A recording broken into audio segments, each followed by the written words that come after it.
కోరుతా ఉన్నా.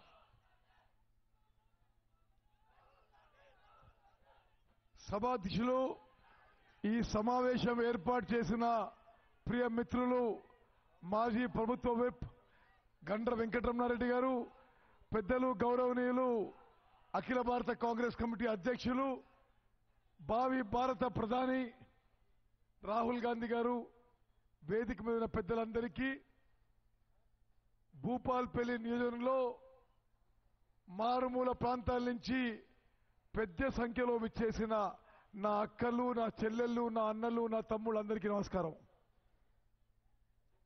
మిత్రులారా, నేను 2 నిమిషాలు మాట్లాడతా.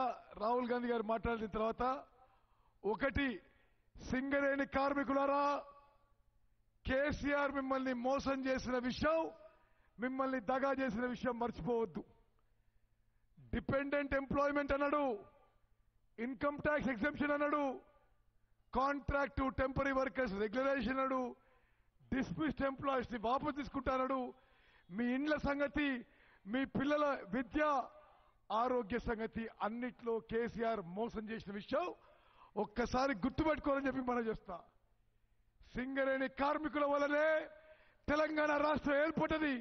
సింగరేణి కార్మికుల వల్లనే టీఆర్ఎస్ పార్టీ గెలిచింది. సింగరేణి కార్మికుల వల్లనే కేసీఆర్ ముఖ్యమంత్రి కుర్చీలో కూర్చుండు. దురదృష్టవశాత్తు కేసీఆర్ సింగరేణి కార్మికులని ముఖ్యమంత్రి కుర్చీలో కూర్చున్న తర్వాత మిమ్మల్ని మర్చిపోయిండు.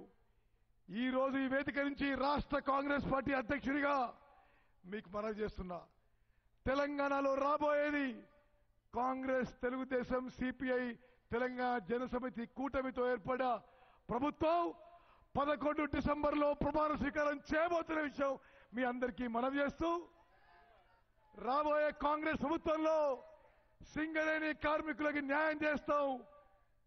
డిపెండెంట్ ఎంప్లాయ్మెంట్ విషయంలో అది చేయిస్తామని చెప్పి ఇప్పుడు రాహుల్ గాంధీ గారు మీకు హామీ ఇస్తారు. మీకు హౌసింగ్ విషయంలో, విద్య విషయంలో, ఆరోగ్య విషయంలో, అన్ని విషయాల్లో రాహుల్ గాంధీ గారు మీకు అష్యూరెన్స్ ఇస్తారు. టెంపరీ కాంట్రాక్ట్ ఉద్యోగస్తులని పర్మనెంట్ చేస్తాం, డిస్మిస్డ్ ఎంప్లాయీలని వాపస్ తీసుకుంటామని చెప్పి రాష్ట్ర కాంగ్రెస్ పార్టీని తరఫు చేస్తూ, పోడు భూముల విషయంలో గిరిజనులకి అన్యాయం జరుగుతుంది. అక్కలారా, చెల్లెళ్ళారా, అన్నలు, తమ్ముళ్ళారా, పోడు భూముల విషయంలో కేసీఆర్ మిమ్మల్ని మోసం చేస్తున్నాడు. పోడు భూములని చెప్పి బలవంతంగా భూములు లాక్కుంటారు.